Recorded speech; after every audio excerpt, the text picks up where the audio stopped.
It's your boy Tyson West Coast Cowboys. I'm out here with my boy Randy G, man. I want to know, I've been praised. There's been a whole bunch of questions about the linebacker core, man, but I want you to speak to the camera right there, man. Let us know the state of the union, man. What's going on with the Cowboys, man? How do you feel about the 2008? When we was in training camp, I asked you who's you going to choose for your Lifetime movie. You picked Morris Chestnut. I wanted to know, does that answer still good, man? Because the thanks for the love, man. Forever family, man. Let's go. Dallas Cowboys scouting live from the draft. Here, I got Rico, man, working with a classic, man. I need to know, man, real quick, where did that song come from? Dallas Cowboys scouting, man. How are you enjoying your rookie, your first camp? Your boy Tyson, the West Coast Cowboy from Dallas Cowboys scouting, man. How do you feel about continuing that legacy of Dallas Cowboy linebackers? West Coast Cowboy from Dallas Cowboys scouting, man. Shoot, man, you looking extra supreme, bro. What was that diet like in the off season, man? Saying I can't cover, it's really no proof. So this year, that's what people gonna see. Absolutely, absolutely. And for those naysayers who say that he can't cover,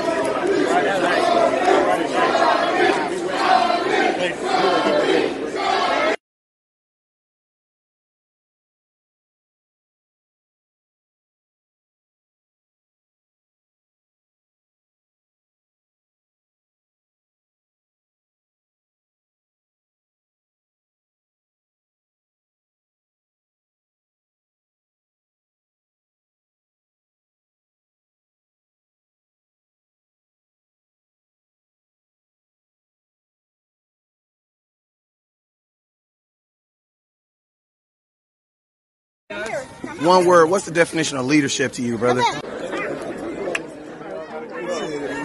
Tyson from Dallas Cowboys scouting, man. I see your game out here, man. You definitely bring, we have 4 quarterbacks out here, boy, man. You were, last year, man, you were #1 in the nation in the hitch route, man. I want to know, man. There he goes. There he goes. On that final play, man, when you made that beeline, what was going through your head? Man, it's Tyson West Coast Cowboy from Mr. Lewis, West Coast from Dallas Cowboy scouting. How you doing today, man?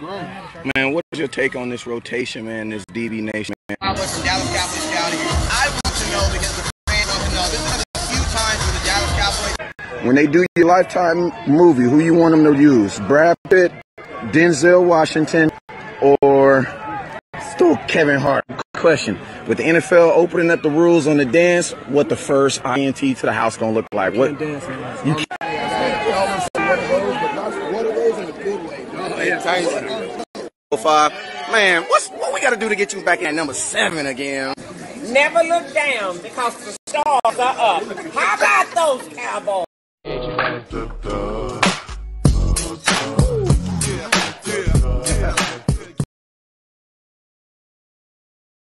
It's your boy Tyson West Coast Cowboys. I'm out here with my boy Randy G, man. I want to know, I've been praised. There's been a whole bunch of questions about the linebacker core, man, but I want you to speak to the camera right there, man. Let us know the state of the union, man. What's going on with the Cowboys, man? How do you feel about the 2008? When we was in training camp, I asked you who's you going to choose for your Lifetime movie. You picked Morris Chestnut. I wanted to know, does that answer still good, man? Because the thanks for the love, man. Forever family, man. Let's go. Dallas Cowboys scouting live from the draft. Here, I got Rico, man, working with a classic, man. I need to know, man, real quick, where did that song come from? Dallas Cowboys scouting, man. How are you enjoying your rookie, your first camp? Your boy Tyson, the West Coast Cowboy from Dallas Cowboys scouting, man. How do you feel about continuing that legacy of Dallas Cowboy linebackers? West Coast Cowboy from Dallas Cowboys scouting, man. Shoot, man, you looking extra supreme, bro. What was that diet like in the off season, man? Because Saying I can't cover, it's really no proof. So this year, that's what people gonna see. absolutely, absolutely. And for those naysayers who say that he can't cover.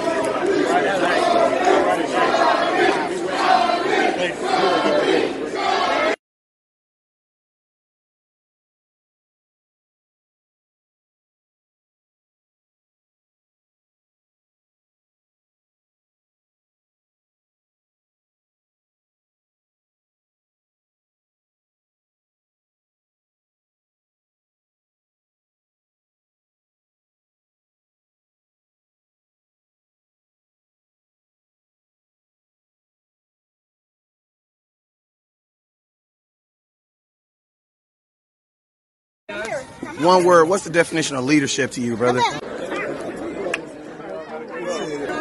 Tyson from Dallas Cowboys Scouting, man. I see your game out here, man. You definitely bring. We have 4 quarterbacks out here. Boy, man, you were last year, man. You were #1 in the nation in the hitch route, man. I want to know, man. There he goes. There he goes. On that final play, man, when you make that beeline, what was going through your head, man? Like, I just want to know. Man, it's Tyson, the West Coast Cowboy from Dallas. Mr. Lewis, it's West Coast from Dallas Cowboy Scouting. How you doing today, man? Man, what's up with you guys? It is your boy, West Coast, and we are in the building live for the Tuesday night roundup. Bruh, we got some good information for you tonight. If you've already seen me, you didn't see me once or twice today, you already know we did the wake and bake earlier today, so you know what happened yesterday. So let's get into the greetings, man. I got the boss, the original boss cowboy himself. What's up with you, man? Hey, what's up, Wes? What's up with you, man? I'm doing good tonight, man. And I got the wizard of himself. You know what I'm saying? The maestro. You know what I'm saying? I got Comcast Cowboy on the 1s and 2s. What's up with you, man? What's going on, fellas? Glad to be with y'all tonight, man. I'm doing good. Hey, man, you coming through extra clear tonight. Like, god dang. I got the mic on tonight. I was on the phone last time, so you know how to get it set up. Oh, yeah. It's all about progress, baby. Hey, you know that? Hey, absolutely right. I know exactly what you mean. That's why we keep talking about this Patreon. Why? Because Patreon is going to guarantee that we continue to have progress. So for all y'all folks that be on the live, folks saying, West Coast, why you didn't get to my question? It's because I be trying to get through them, but I'm going to promise you this. For all my Patreons, like Oates, like my boy Fonzo, like my boy Ryan, like my boy, who else? Who I'm missing one. My boy Ryan, Fonzo, my boy Starbreed with the beard.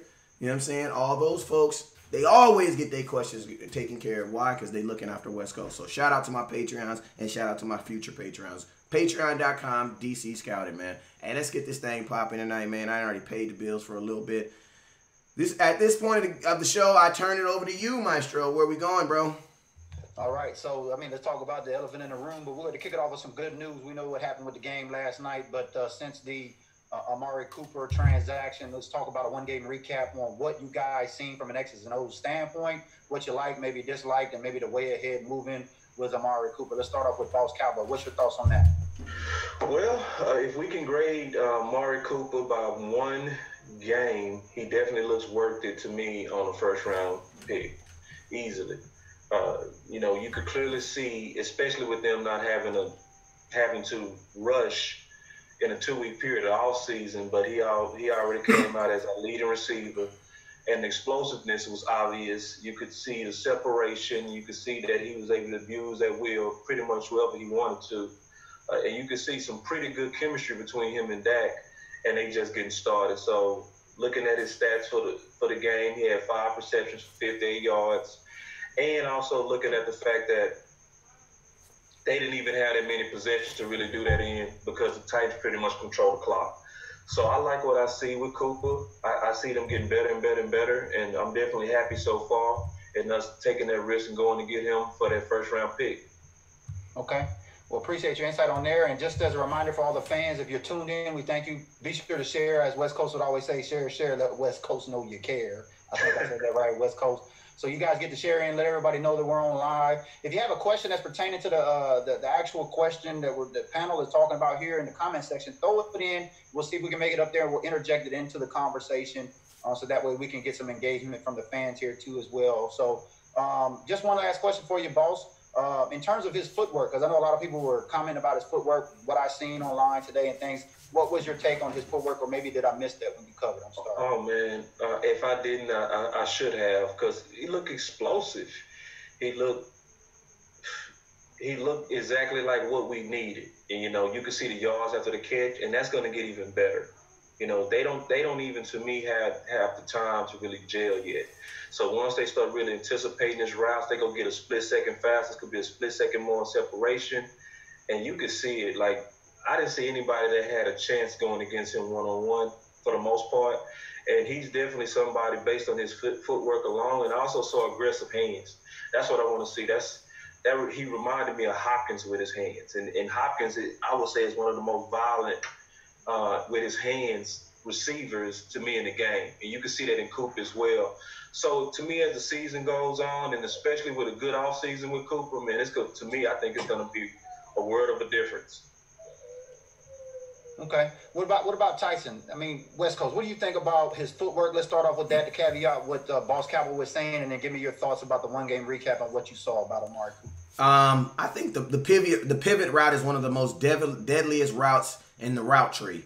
I mean, I know different players, different teams call it different things, but on the offense that 90% of the offense that I ever was accompanied to playing for or playing with, we always call it a pivot route, and that's basically wide receiver comes off the line, comes off hard. He's gonna sail one direction. As he sails that one direction, he's gonna pivot and come back and go the other direction. Now, I'm going to be honest with you. As soon as you think of that route, the first person you think of is who? Cole Beasley. Nobody does it better than Cole Beasley. Well, I'm going to be honest with you. I lightweight saw someone who did it a little bit better. I mean, I know Sauce looks better because he's just small, and when he just, he whipped that neck. But I'm going to be honest with you. Like, Cooper just totally had him just going the opposite way.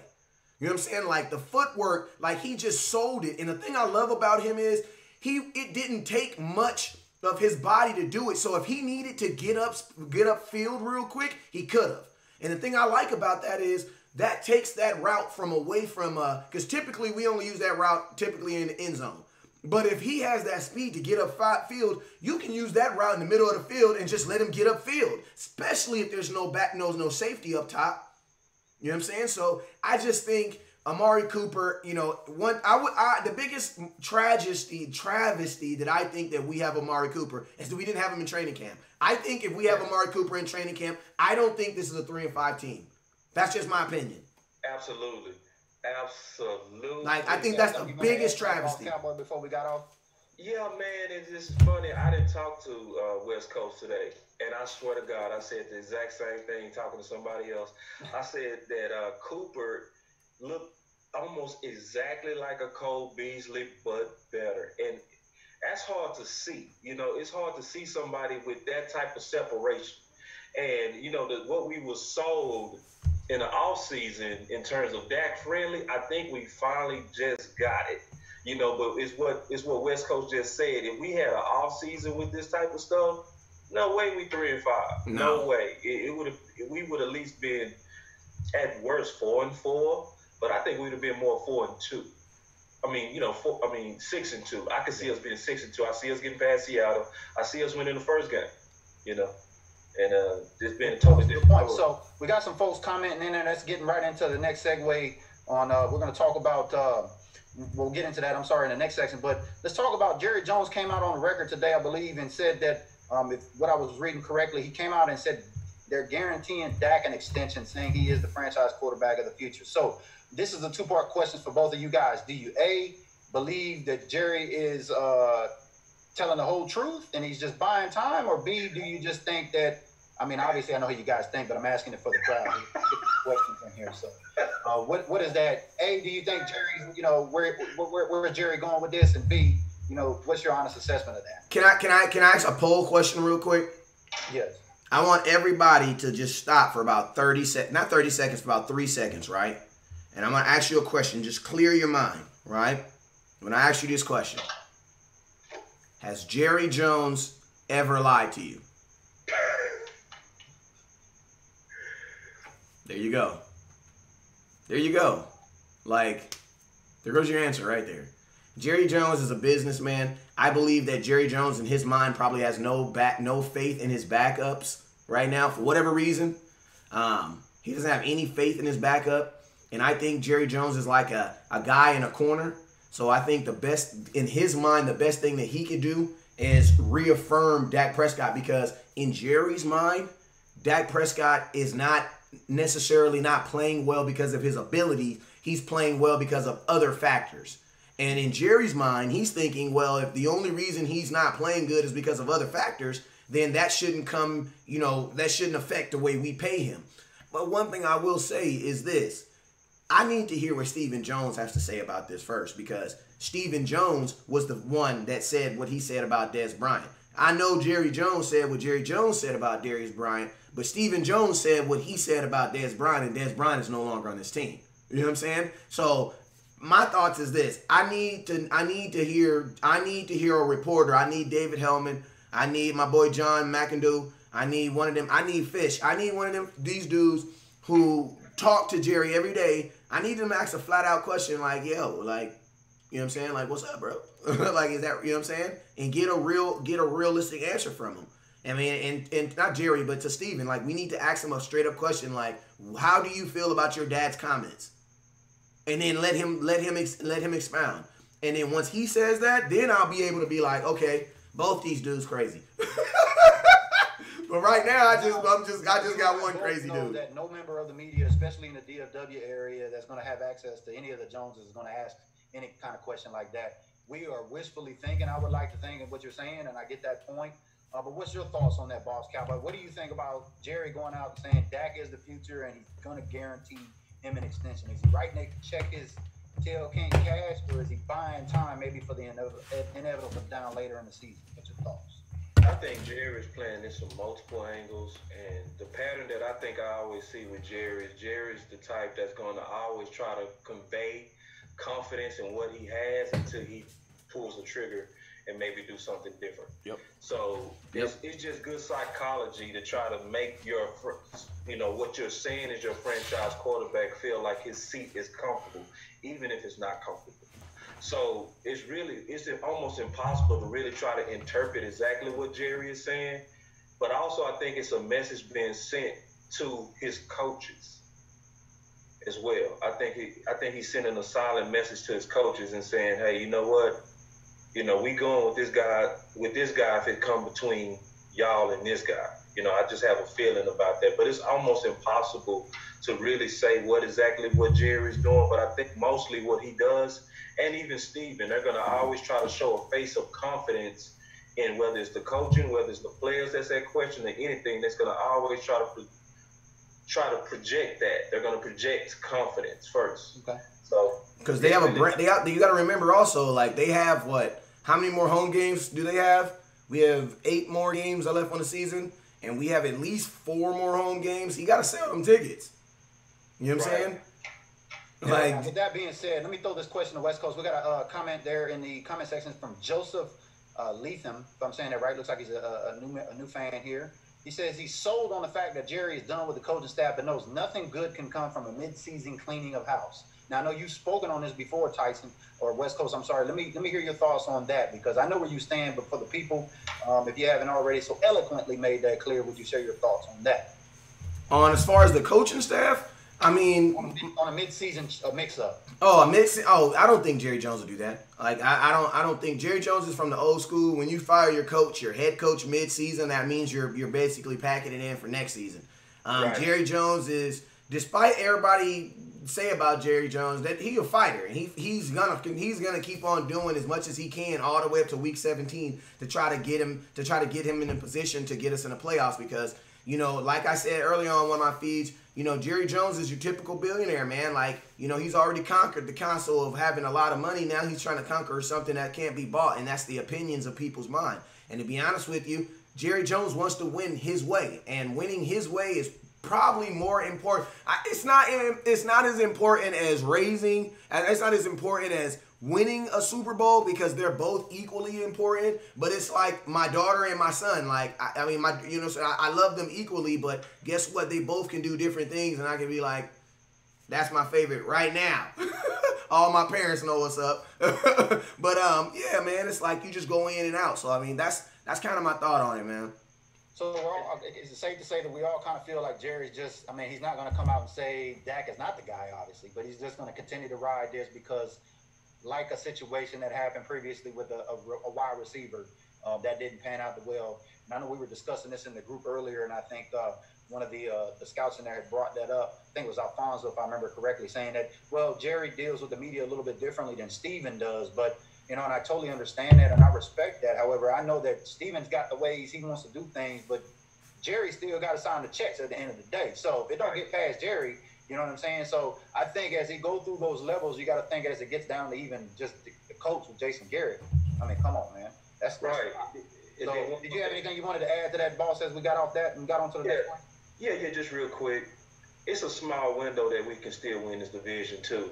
So he's not going to really just rock the ship right now. He's going to try to play it safe, because even though that loss was nasty, there's still a glimmer of hope, and he's going to try to keep that focus on that whole team and try to corral this mess.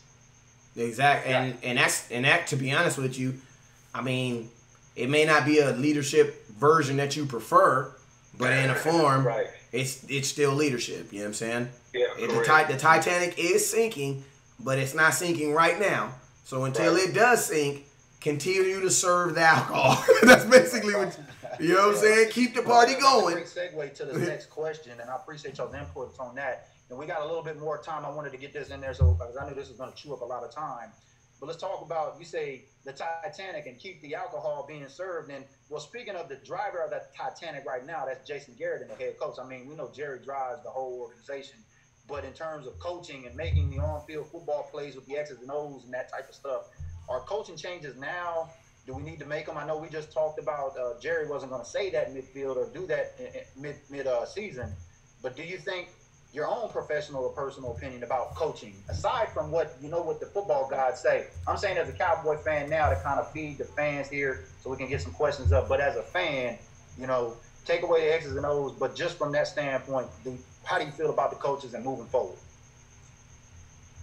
Well, if you're asking me as how I feel about the coaching, I still kind of stand by my tone as far as I definitely don't think they'll make a decision here in the season, because like we were saying, Jerry feels that he still has action at winning this division. When it comes down to the coaching, I don't see a situation, honestly, where Jerry does a complete clean of house. Like I don't see Jerry ever doing a situation like that. Why? Because Jerry's older, man, and Jerry know that as people get older, they tend to change less.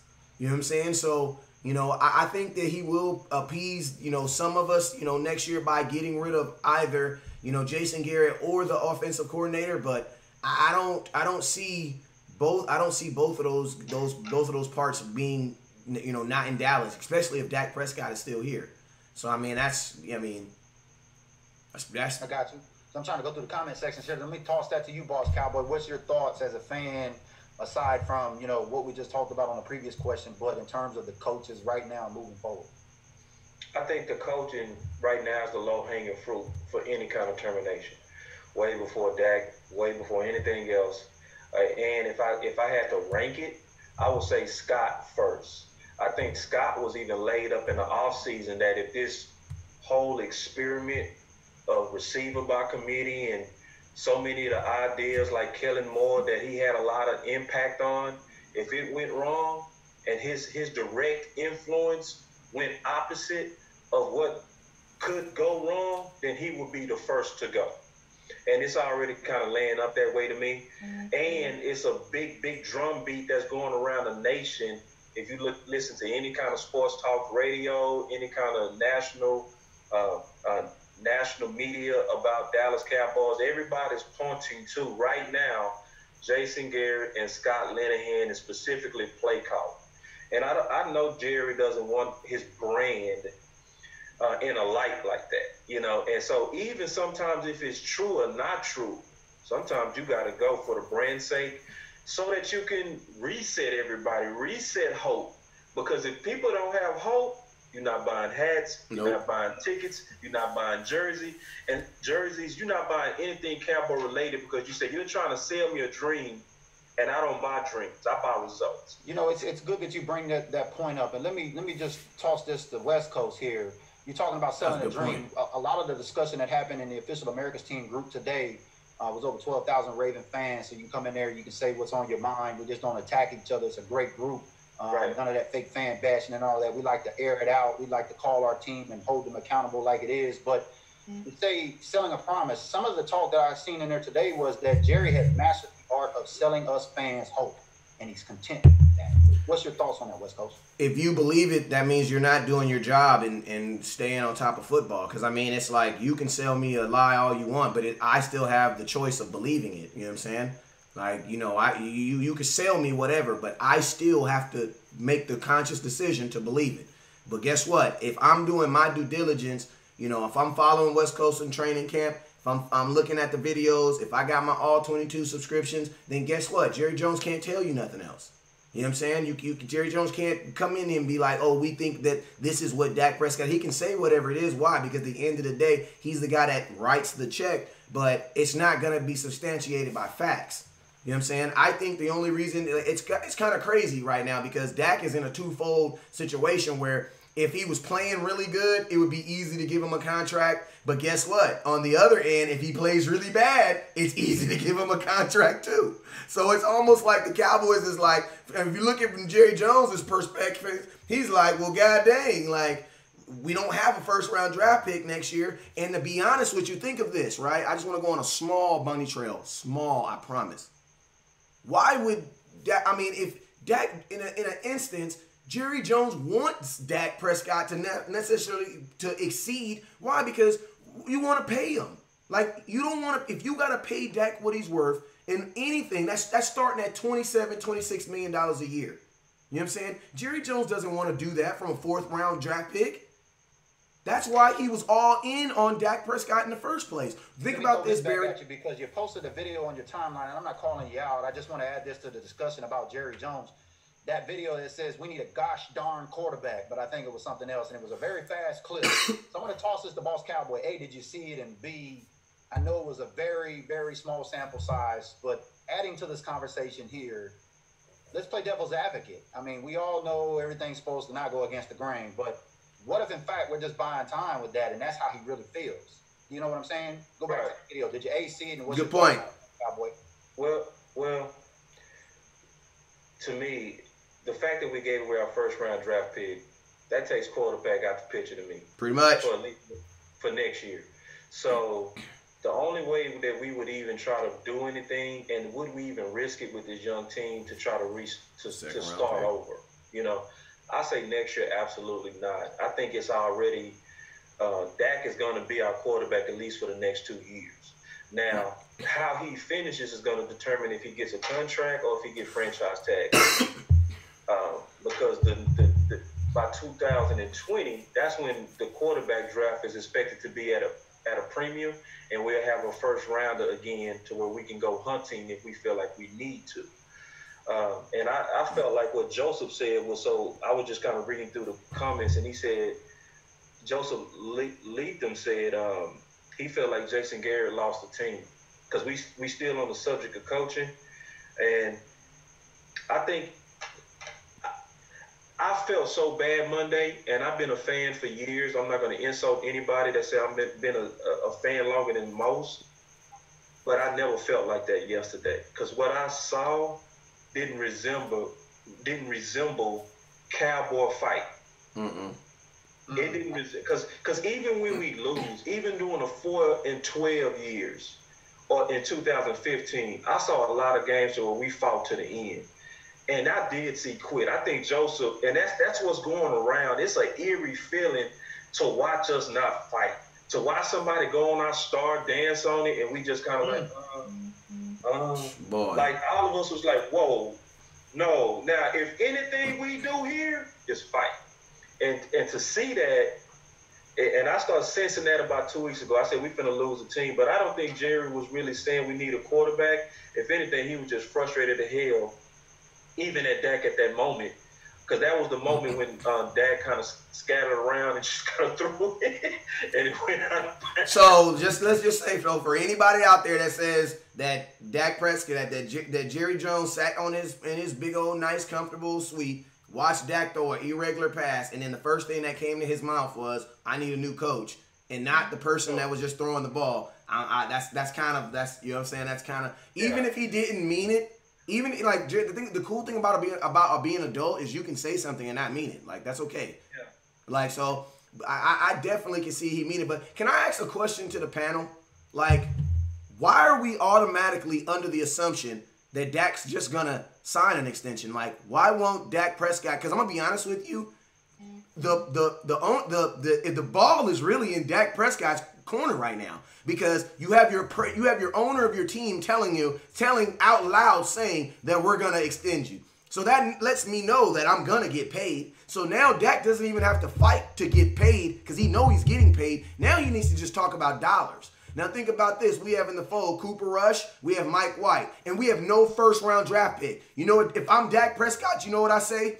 The week 17, as soon as we walk off the field, hey guys, what? Yeah, I'm not going to be able to come to OTAs unless I got a new contract. Why? Because you don't have a first-round draft pick. And then you have Cooper Rush and you have Mike White who haven't played this entire season.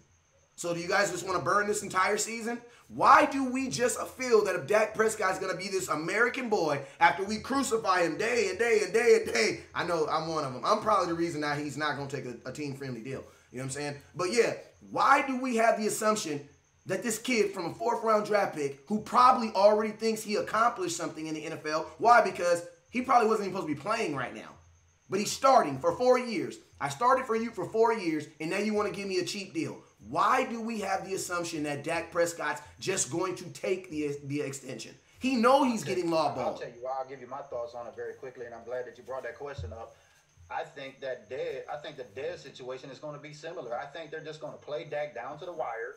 And you're right, Dak could, he could flip the switch and do that, but we know Dak ain't built like that. How we know that though? You know what I'm saying? So how we know that? I argue that point for him, but I'm telling you, we all know that when it comes down to it, Dak is going to sign it because if Dak leaves this team and goes to any other team, he's probably a backup, maybe a starter at best based on this current year's production right now. I mean, I'm not an X's and O's guy. I'm just a fan that kind of feels the pulse of what's going on with the fan base.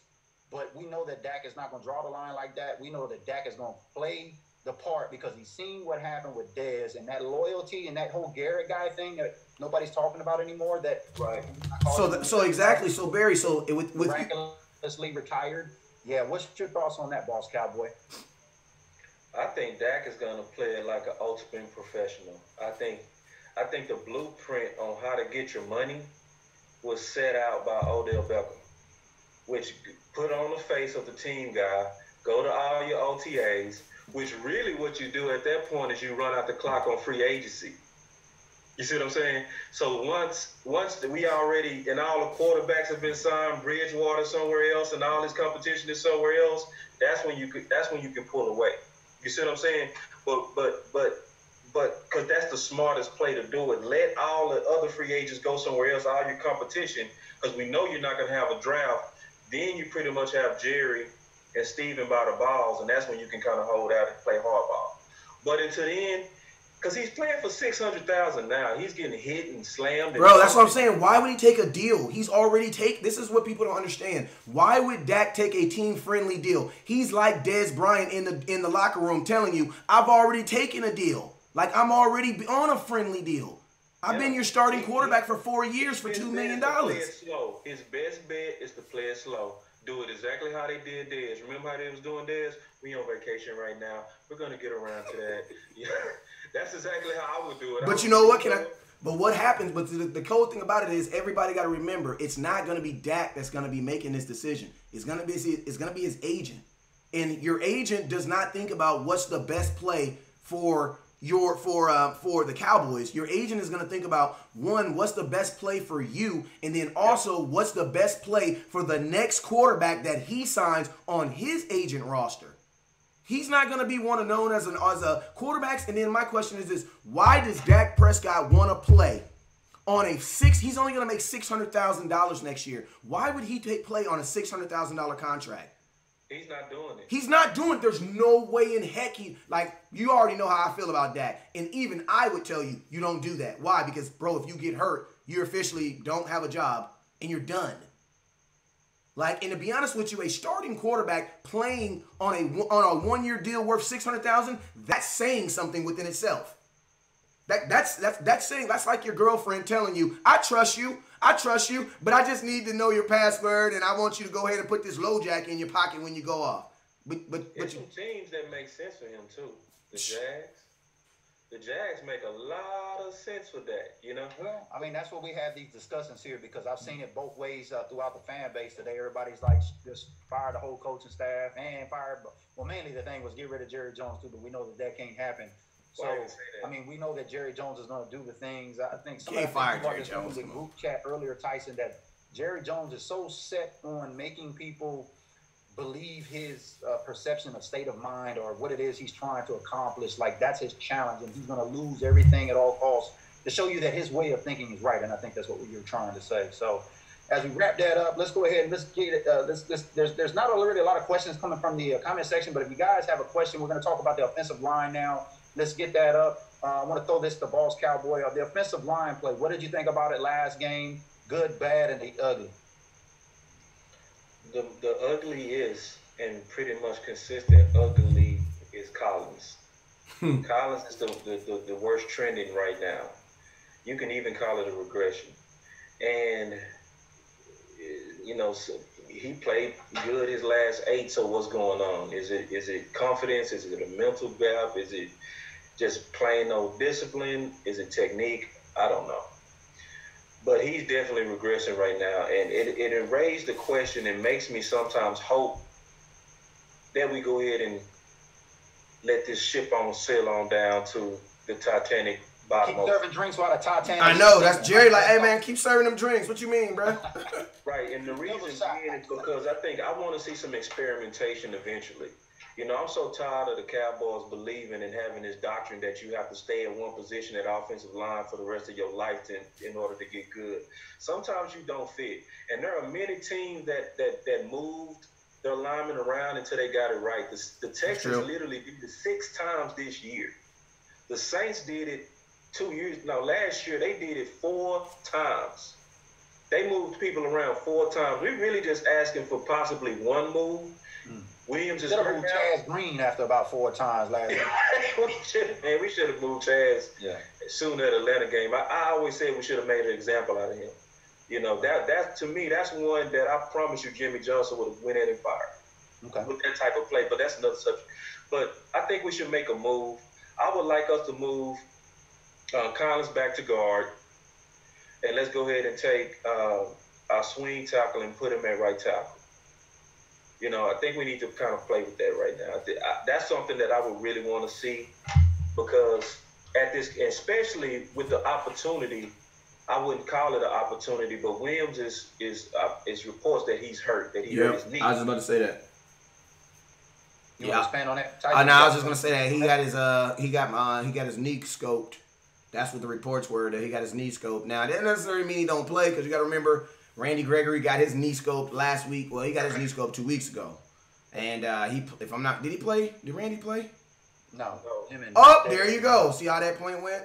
Right out the window. Right out the window. So, yeah, a knee scope is pretty, especially for a rookie, and he's already undersized.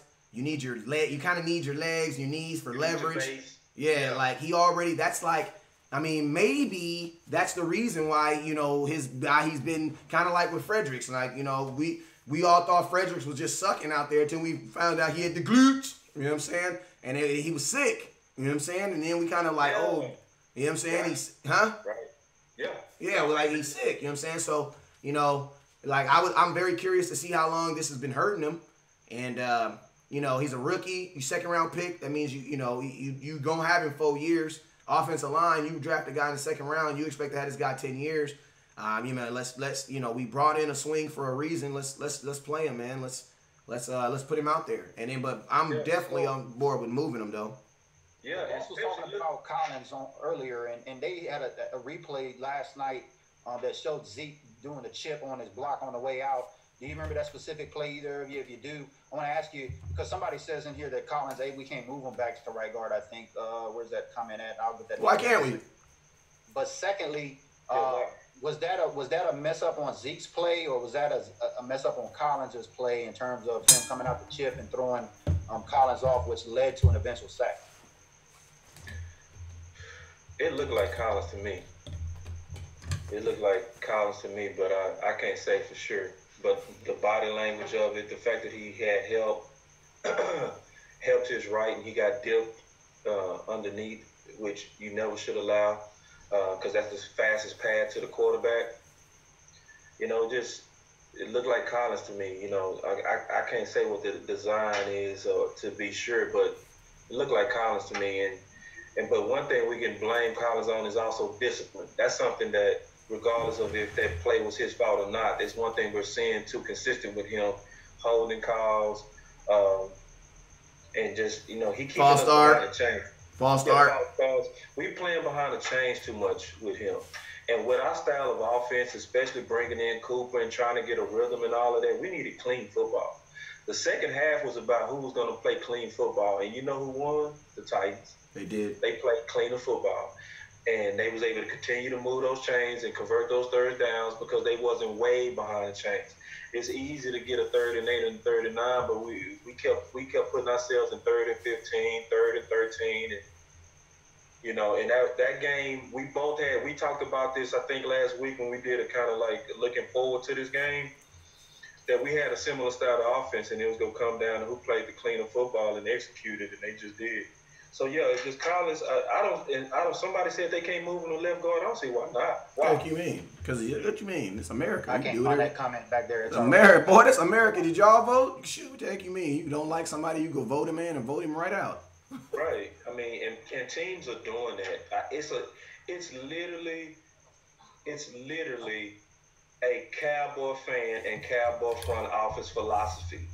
And when it's something that we really believe and we call it fact, you got to check the hypothesis. You know, we have to check it. We need to see if that theory really holds. And it doesn't hold when you see other teams doing it successfully, especially when we see the fact that Collins was like a fish in water at left guard. As a rookie, he walked in day one dominating. Yeah. So, and and the cool thing about it is he had highlights at guard too. So it wasn't like he had highlights. And for anybody that's thinking you can't move him because Williams is going to regress, well, think about this. Williams wasn't a guard last year. This is the first year that he's played guard. He came into the NFL as a tackle. And the Cowboys they changed him to guard. So think about this. You scouted him as a tackle, traded him as a guard. He's not doing good as a guard. Put him back in his original position. Right. Why not? You know, the Texans are on a 5-game winning streak and literally changed their offensive line 6 times. We talking about one change. Yeah, that can get it right. This goes back to coaching them, you think, because I know that Houston, that's a little smoke and mirrors. They grinded some games out and won those, so I agree with you on that, but I didn't know that they've shifted that much around. So again, we could go back to coaching and just say, hey, I don't understand that. Why, if it all, we brought up the Chaz Green situation, but that goes back to coaching too, and it's just like, are they just blatantly ignoring these adjustments that they need to make, or what is the deal? Some of this comes down to me, I think, some kind of insider philosophy. And I see it with, I see it with our coaches. I see it with our fans. It's only our fans that believe you can't do that. Go look at the Texans. Yeah, they're doing it. Other teams are doing it. They did it. Yeah, they just did it. They just did it. And they're both trending up. We're trending down, and we're saying do nothing, keep them there, and let's see if it just changes. Think about this. The Saints. Let me throw this at you, West Coast, and it goes back to the offensive line question. I know we got off on a tangent there, but since we brought in Colombo and there was all that rah-rah, I'm going to make some noise and we're going to get nasty and all of that. What was your take on the offensive line if you could grade them on a scale of 1 to 10? And then did you see anything differently with Colombo that you didn't see with the other guy? Well, our team gave up 5 sacks. The other team gave up 4 sacks. So it sounds like both offensive lines played pretty trash. But only one quarterback had an interception, I think, and a fumble. So, was it an interception or was it 2 fumbles? I forget. It was 1 interception and a fumble. Okay, 1 interception and a fumble. So, currently, right now, my quarterback has more turnovers than he has touchdowns. I don't know. Aside from Dak, I'm just saying on the line, did you see anything, and this is for both of you, open it up, did you see anything differently with Colombo in there, like technique or, footwork and things like that, as opposed to the other guy? To me, it looked like Dak had time. Yeah, that's what I was gonna say. Yeah, Dak had time. He had a lot of time. Even though he was sacked 5 times, it wasn't as ugly as the Seattle game. It definitely wasn't as ugly as the Panthers game. Or Atlanta. I think some of those sacks came him trying to scramble and getting out. He just scrambled in the wrong direction, unfortunately. Yeah. He has a kind of go-to move that's really starting to kind of get on my nerves, that little dip on and roll out. To the same side. Yeah, it's people starting to kind of figure that one now. They can anticipate it, and that kind of brings me to Kellen Moore. You know, because somebody needs to tell Dak, say, instead of doing that rollout, sometimes you step up. You know, it's your feet is your friend. You know, you know, you see the pocket is collapsing around you. Pocket, you know, it's a lane sometimes up. Like even on that fourth down throw where Jerry went crazy and pounded the table and it looked like he said something about quarterback. Dak had a lane where he could have stepped up. You know, so let me throw this at you, West Coast, and thank you, boss, for answering that question. So I know that you made some discussion earlier about Troy Aikman and accuracy, comparing him to Dak. So I'm going to draw this the question here for you, West Coast. There was an article put out by Bleacher Report today that, you know, Troy said basically they need to blow that whole thing up because of its dysfunctional culture and nature. Do you think this dysfunctional culture that he's talking about and he's referencing to, is it just, we know that Troy likes to semi-hate, but at the same time, I think he's got a valid point because a lot of people, when it was over 100 shares on the Legacy Group, a lot of folks are like, yeah, let's do it. What's your thoughts on Troy coming out and saying that openly about the Dallas Cowboys organization? And A, you know, or B, is it true? I'm gonna keep it real with you, and everybody roll with me on this. I don't think Troy Aikman is qualified to talk about what an owner of an organization should do with their team because he's never been an owner of an organization. But we have more. He has been a quarterback who has won a Super Bowl, and that's where we want to get to. So I don't really care what he says about the organization. Tell me, what did the quarterback say about the quarterback? Well, the quarterback said that the quarterback has problems with his accuracy and a bunch of other things. So, well, to piggyback on that, he was saying in reference to that article as they wrapped it up that was probably one of the worst losses he's seen the Cowboys take, especially after the bye week, all the weeks of preparation they had, and just that being a pivotal game and being so important. And I think he was really just trying to rip from the coaching staff down to the players that, you know, it's dysfunctional because they just don't want to win, like we talked, you know, boss. Exactly.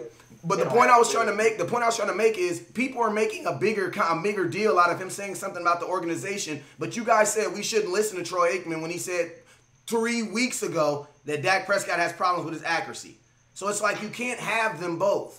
Like, I'm not qualified as a blogger that talks on the internet to disagree with Troy Aikman when he talks about what quarterbacks are supposed to do. Like, so I don't see how we can have this can have a grain of salt when he talks about the entire organization and getting rid of Jason Garrett, but when he has an explicit conversation about your quarterback, we don't listen to that. He's crazy, he's delusional. He's a hater when he's talking about Dak, but when he's talking about Jason Garrett, oh yeah, he's right on point. Like, you can't add to the Troy Aikman scenario there, boss. Yeah, I mean, I love Aikman. I mean, Aikman is my kind of guy. Aikman is the kind of guy that's going to tell you, he's that, you know, I don't know if anybody read any kind of religious books, but I read the Bible. Faithful are the wounds of a friend. You know, sometimes he's one of those guys that's going to just tell you blunt, and you got to sometimes eat it. And he's talking about culture, and when it comes to culture, who is not better than Troy? I still remember the clip of Troy going crazy on our coach from Oklahoma. I forget his name, Switzer. Oh my God! And he was all about culture. It was like, look, man, I know what a winning culture is, and this is not it. Yeah.